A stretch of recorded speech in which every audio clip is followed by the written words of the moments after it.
Mm. Mm. Bakit ganito? Parang mali ang sistema. May nawawala kahit ayaw nila. Habang ako dito pagod na, pero bakit buhay ko kumakapit pa? Mga tanong na walang kasagutan. Sa dilim ko ba ako papunta? O may liwanag pang naghihintay?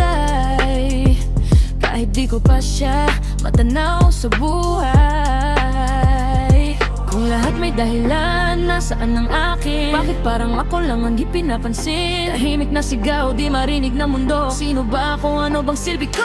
Bakit may mga taong ayaw pang mamatay? Pero sila yung biglang nawawala sa buhay.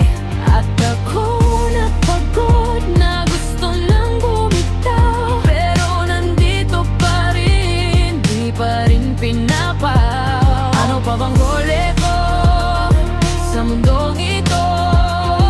May saysay pa ba ang paghinga ko? Kung hindi ko makita ang dahilan kung bakit, baka may sagot pa na darating kahit. Hindi ko alam kung saan ako lulugar. Sa dami ng problema parang di na kaya maglakad. Pero bawat gising may dahilan, kahit di malinaw, kahit parang wala, baka meron sa hinaharap. Hindi lahat ng sagot agad makikita. Minsan kailangan lang maghintay ng himala. At kahit hindi mo paramdam ang halaga mo, may taong makakakita ng tunay mong pagkatao.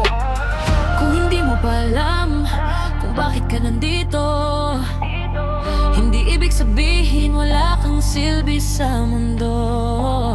Minsan ang purpose hindi agad nakikita, pero darating din unti-unti kusa. Bakit may mga taong ayaw pang mamatay? Pero sila yung biglang nawawala sa buhay. At ako napagod na gusto nang bumitaw, pero nandito pa rin. Baka may dahilan pa. Ano pa bang role ko sa mundong ito? Hinahanap ko pa ang sagot na totoo.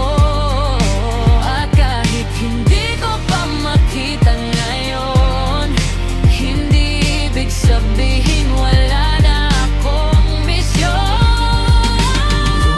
Kung mo pa lang, okay lang magtanong. Hindi ka nag-iisa sa ganitong emosyon. At kahit mabigat, kahit parang wala, may dahilan ka pa.